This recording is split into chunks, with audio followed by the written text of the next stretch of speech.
No canal Cast FC, inclusive, forte abraço aí pro Rodrigo Raposo, toda a sua equipe. Eu vou deixar aqui o link do canal Cast FC no YouTube para que você se inscreva. É o canal do Rodrigo Raposo, Rodrigo que já foi narrador, comentarista da TV Globo e hoje está aí se aventurando também no YouTube. O link eu vou deixar aqui do canal Cast FC. Se inscreve lá e ajuda o canal do Rodrigo a chegar a 100 mil inscritos no YouTube, tá? Mas eu estava vendo uma entrevista dele com um dos diretores do Comitê Gestor do Esporte, né? E, cara, essa entrevista me fez abrir o olho para muita coisa, tá?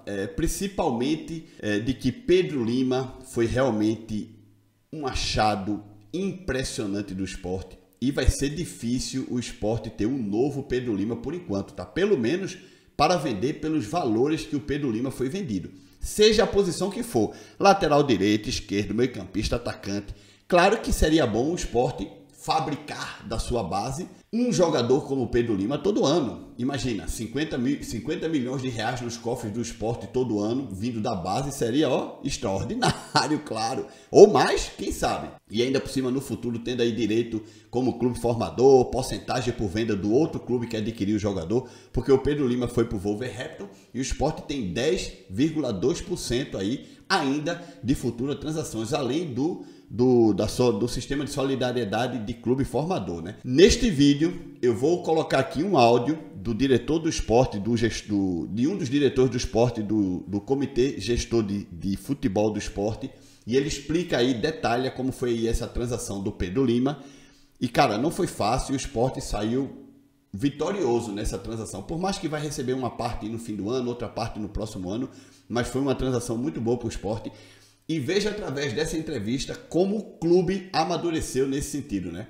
Parece que realmente essa nova gestão, que é aí chefiada pelo presidente atual, Yuri Romão, parece que eles deram uma amadurecida e estão mais ou menos entendendo como funciona o mercado. E sim, tem que fabricar jogadores para poder vender. Agora, opinião minha, tá? O esporte vai ter que comprar jogadores da base de outros clubes. Por exemplo, o menino que está aí agora, o Dieguinho, que é o nosso novo atacante promovido ao time profissional do esporte. O Dieguinho, ele passou 4 anos na base do Vitória, estava na base de um clube lá do interior de São Paulo, um clube pequeno de São Paulo, disputou a copinha por este clube, o esporte foi lá e adquiriu o jogador. Hoje o jogador, ele começou no sub-20 do esporte e hoje ele está no profissional. Então, se o esporte vende esse jogador, foi um achado que o esporte viu em outras competições, na base de outras equipes, trouxe para Recife, e aí o jogador agora é do esporte. Então, o que é que acontece? Não basta apenas revelar realmente da terra. Tem que trazer de outros clubes, principalmente esses clubes menores do interior de São Paulo que disputam a copinha, que sempre lançam bons jogadores, né? E aqueles jogadores que estavam na base do esporte, que este ano e no ano passado foram sendo dispensados, né? O esporte anuncia que jogador tal já não faz parte do elenco, tal, tchau, boa sorte, aquela, tchau. Tipo o Aju, digamos que hoje está no Vitória, irmão. Independente da situação, se o cara já não está na base é porque o cara não serve. Às vezes o cara tem 18, 19, 20, 21 anos na base do esporte, não é possível, velho. Tem que coloca para outro clube fazer rodar e jogar Série D, Série C, ou dispensa, libera e vamos partir para outro. O que o esporte não pode é ter mais um jogador como Ronaldo, que veio da base do esporte e jogou 10 anos no clube. Nesses 10 anos foi pro futebol árabe, passou lá 6 meses e voltou, foi para não sei para onde e voltou, agora tá no Avaí, já foi de vez pro Avaí, já não é mais jogador do esporte. Mas o cara teve ligado ao esporte 10 anos, pô. Foi, voltou, não pode ser. E foi um jogador que nunca fez grandes partidas, talvez 1 ou 2 partidas aí se destacou, fez uns 2 ou 3 gols, era um bom batedor de pênalti, mas não é de pênalti que vive um clube, não é? E hoje está no Avaí, já tem seus 31 anos, 32, acho eu, mas ficou 10 anos meio que ligado ao esporte, né? Isso não pode acontecer. Não pode ser. O esporte tem que revelar jogadores para passar 1, 2 anos no máximo no elenco titular e aconteceu o que aconteceu com o Pedro Lima. Vender no máximo 1 ou 2 anos para vender e fazer caixa, né? Bom, créditos para o Cast FC. Vamos ouvir agora um pouco desta entrevista e de como foi aí o desenrolar da venda do Pedro Lima. Não esquece de deixar like nesse vídeo, se inscreve no canal. Tchau, galera! Para quem não viu ainda, gostaria, João, que você falasse como é que foi essa negociação. Primeiro, em relação àquilo que foi publicado pelo site oficial do clube, né, em relação aos números, e depois sobre essa questão, porque na época, eu me recordo, e até a gente falou aqui, que o Chelsea estava muito próximo de fechar, né? E aí apareceu o Wolverhampton e fechou a negociação na frente do Chelsea. Queria que você falasse sobre isso também. Hoje nós concretizamos a operação de venda de Pedro pro Wolves. Concretizar que você fala é assinar tudo, isso. Deixar tudo... Porque faltava o exame médico, né? Na verdade, nós tínhamos um memorando de intenções, né? Nós chegamos num acordo com o Wolves em relação à transação, em que estabelecia já todos os patamares de valores, as condições e etc., mas que estava condicionada à assinatura de contrato do atleta com o clube, que só poderia acontecer depois dele completar 18 anos, que aconteceu ontem, dia 1º. É verdade. Então, assim que ele completou 18 anos, ele passou por todo o procedimento formal, avaliação médica, etc., e o contrato foi assinado, que era, assim, o gatilho para a concretização do negócio. Então, se caracteriza, assim, a maior transação de um atleta oriundo de um clube do Nordeste, né? Uma operação de 10 milhões de euros no total. Se eu não me engano, em moeda nacional, fazendo a conversão com a moeda de hoje, é a segunda maior transação de um lateral direito brasileiro, tá, na história. Então, é algo que nos orgulha muito. Essa vai ser uma história que eu vou poder contar aí por anos e anos, de ter participado junto com o comitê, com o Yuri, com todos envolvidos, né, no processo, de ter deixado essa marca aí no futebol nordestino, né, não só no Sport Clube do Recife, mas no futebol nordestino, e que esse marco seja encarado como uma virada de chave, Rodrigo, para que não seja uma história única, né, para que a gente possa replicar. Entendemos, né, ao longo desses últimos anos, nós entendemos, eu não vou falar a fórmula mágica, mas nós entendemos o caminho necessário para que o desenvolvimento de atleta e uma futura transação possa se tornar algo recorrente, e é uma coisa que eu venho insistindo desde que eu cheguei ao clube aí há cerca de 2 anos, né? A base é o que vai nos permitir ter acesso a um patamar de receita que vai transferir o esporte de uma prateleira para outra, né? Então a gente precisa internalizar isso cada vez mais, entender a importância do processo de base para que a gente possa ter pelo menos aí um Pedro Lima para contar todo ano. Vocês fecharam, como você disse, concretizaram a negociação em 60% pagos no final agora, né, em dezembro deste ano. Isso. E em 40% pagos em dezembro de 2025. Dezembro de 2025, e o Sport ainda ficou com 12,5% para futuras negociações. O Sport tem 12,5% de ganhos futuros, né, da operação aí por parte do Wolves. Esse também foi um ponto crucial, algo que nós buscávamos durante o processo de negociação. Sempre nos interessou fazer uma operação com um clube que nós víamos que daria espaço para o atleta. Isso é interessante para a gente e, obviamente, para o atleta. Quer dizer que vocês pensaram nisso também? Não, total. Na questão do espaço dele poder jogar. Exato. Porque se fosse, por exemplo, a gente vai chegar nisso, mas se fosse no Chelsea, ele não poderia ir de imediato jogar lá, né? Por conta da quantidade de estrangeiros, na verdade, daquela regra que existe, né? Veja, isso aí seria uma opção. Assim, se criou meio que isso aí, mas na verdade, assim, poderia existir sim o espaço. O que acontece é o seguinte, tem um mecanismo que a liga inglesa possui, que é chamado de ESC slots. Então são vagas que são concedidas para não britânicos que não se enquadram na pontuação que se aplica na legislação local para obtenção de visto. Então, assim, para você ter um visto britânico de trabalho, nesse caso aí como desportista, você tem um sistema de pontuação, tá? Que, de acordo com aquilo que você alcançou ao longo da sua carreira, você vai somando pontos, e a partir de um certo patamar de ponto, que é dinâmico, tá? De acordo... Então, assim, um menino de 17 anos, 18 anos, ele tem uma exigência de pontuação mais baixa. Sim. Né? É feito um comparativo de acordo com o status dele. Sim, sim. Com o que ele alcançou ali. E aí, ele alcançando aquela pontuação, ele tem direito à concessão do visto britânico. E a Liga, ela permite com que alguns com que todos os clubes tenham espaços extra para não britânicos que não tenham alcançado essa pontuação ainda, e esses slots são concedidos de acordo com a quantidade de atletas britânicos que aquele clube forma. Então, de acordo com a quantidade de locais que saem da base do Wolves para o profissional, quanto mais eles têm, maior vai ser o quantitativo de slot que ele poderia conceder.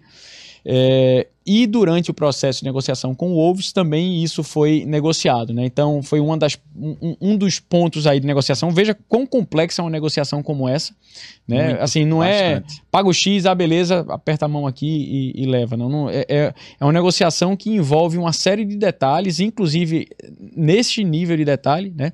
Então esse era um ponto que nós queríamos levar em consideração, né, que ele tivesse um espaço na Premier League.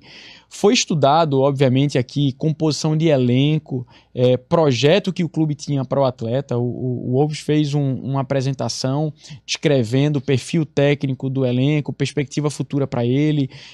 Então, com aquilo ali, nós íamos enxergando o potencial que teria de uso, de fato, de Pedro num futuro de curto a médio prazo, né? Que nos motivava a também fazer o negócio, entendendo o histórico do clube, né? Como que ele utiliza esses atletas estrangeiros e a perspectiva de Pedro, de fato, estar disputando a Premier League, para que isso possa gerar um negócio futuro, e esse negócio futuro, quiçá, nos dá um retorno até maior do que essa transação em si. Sim, né? sim. Então isso é um ponto fundamental, isso foi um ponto fundamental que nós avaliamos durante esse período. Nós tivemos uma procura... na verdade, assim, como eu venho da base do clube, né, eu lido com clubes estrangeiros interessados em Pedro Lima já há bastante tempo, não é de agora. É mesmo? Quer Sim, dizer que desde a base já tinha muita gente atrás dele. Sim, a gente... Ao longo do ano passado, Pedro ainda no Sub-17, a gente teve procura de clube alemão, de clube português... ainda no universo da sondagem, né? Assim, especulando valores e etc. E isso era parte do projeto que nós tínhamos e que ele também tinha, né? Então isso era fundamental, né? Ter esse casamento, a condução foi toda muito bem feita, eu diria assim, pelo clube como um todo e pelo staff do atleta, já que nós estávamos todos bem alinhados no que seria interessante para a gente, também seria interessante para Pedro. O Real Madrid chegou mesmo a procurá-lo, não? Não, existiram sondagens, mas nada formal. Muito se cria também na mídia, né? Até porque... Porque o jornal Wise, né, fez uma publicação comparando ele com o Cafu e dando os clubes espanhóis como primeiros interessados, digamos assim, na frente até do que os clubes britânicos. Rodrigo, Pedro é um atleta que se destaca em vários aspectos. A gente foi começar a mergulhar um pouco nisso aí, né? Nós fizemos um comparativo estatístico de Pedro com 8 laterais que disputaram as oitavas de finais da Copa do Mundo 2022, pegando aquele recorte da Copa do Mundo. A avaliação estatística de uma série de índices, por exemplo, velocidade máxima atingida, ações de alta intensidade, metro por minuto percorrido. Pedro se destaca em todos os aspectos. Em todos esses índices, Pedro estava figurando entre o primeiro e o terceiro colocado, estando ele em primeiro em quase todos. É impressionante. Então, obviamente, assim, eles todos estão vendo, esses clubes estão vendo aí, ninguém tá vindo aqui por acaso e batendo na porta. Então, a gente ouviu muito clube interessado, né? Agora, obviamente, como eu falei, muito ainda no nível da sondagem, e aí, como é que quais são os interesses de vocês, mas não foi um clube que formalizou algo concreto, não. E o Chelsea? Por que não fechou?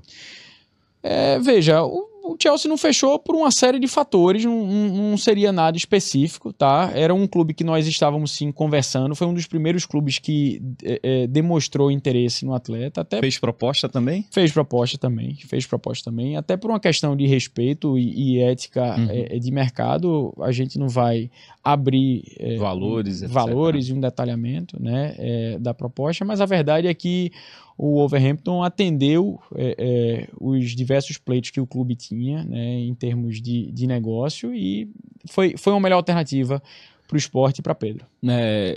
Entre essas essas... Como é que eu posso falar? Essas... Não sei se são cláusulas em contrato, enfim. O percentual numa venda futura pesou também, né? Além de um plano de carreira para o jogador, para vocês conseguirem alcançar esse percentual, né? Com certeza, com certeza. Como eu falei, assim, o Wolves conduziu isso muito bem, tá? E fica aqui uma escola pra gente também, coisas que nós já estamos aplicando agora no mercado, né? Tendo visto algumas coisas que eles praticaram. Eles tiveram, de fato, assim, um zelo e um cuidado em demonstrar que Pedro era um projeto, não era um atleta que eles estavam contratando no meio de vários outros e vamos ver o que é que vai dar. Não, eles têm tudo programado do que é que eles pretendem fazer, qual que é o caminho que eles pretendem concorrer, que eles pretendem percorrer com o atleta, e isso foi, eu acho que parte fundamental para que nós viéssemos a concretizar o negócio posteriormente. São 5 anos de contrato lá, né? São 5 ou 6 anos agora. 5 ou 6. 5 mais 1, né? 5 mais 1.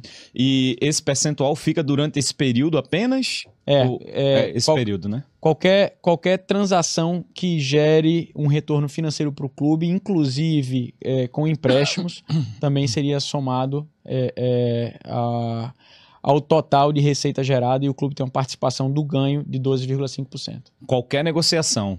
Pode ser um empréstimo, ele volta, depois uma venda, ganha em cima dos dois. Somou o que ganharam, 12,5% é nosso. Boa, muito bom, muito bom.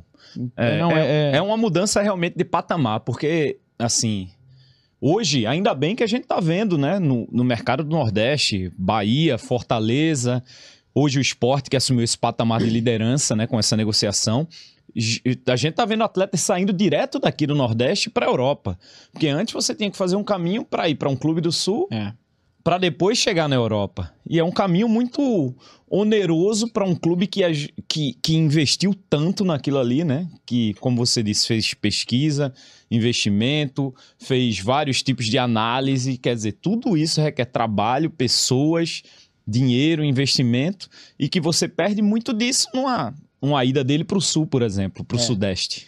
O futebol hoje é global, né, Rodrigo? Assim, a gente está, novamente aqui falando também, fazendo um paralelo com o momento que nós vivemos hoje aqui de janela, a gente está observando, está avaliando atletas espalhados no mundo, né? Obviamente nós temos as ligas prioritárias, aquele mercado que a gente procura trabalhar, mas a gente está observando o mundo e o mundo está nos observando também, né? Então aquele caminho que antes você precisava percorrer, de ir para um clube num outro centro, você não mais precisa fazer. E assim, algumas coisas interessantes, a gente procurou aprender, né, com esses clubes que nós estávamos conversando, né? Sempre entender na prática como é que cada um opera, o que é que eles usam de ferramenta, forma de se apresentar e se vender para o atleta também. Isso foi uma escola para a gente fenomenal. E uma coisa que ficou muito claro para a gente, e parte dessa receita, como eu falei, não é uma fórmula mágica, mas algumas coisas que estavam claras e vão se consolidando, né? Como parte do manual de como faremos outros Pedro.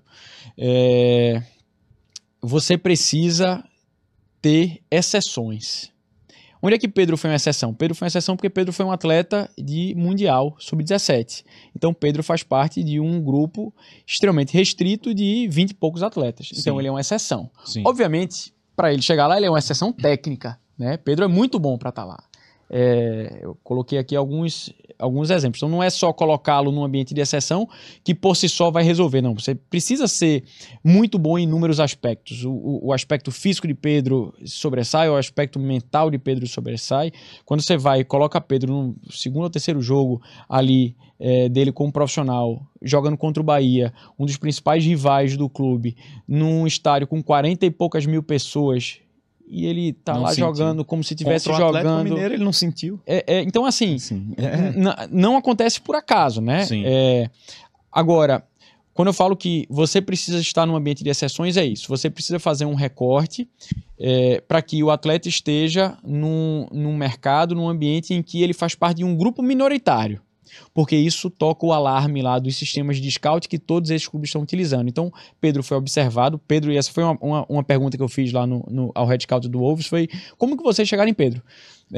E eles chegaram em Pedro através do Mundial Sub-17 que ele participou no passado. E aí, como eu falei, ele considerando a posição, ele era um dos 20 e poucos laterais direitos que estavam disputando o Mundial Sub-17. Então, esse é o primeiro ponto.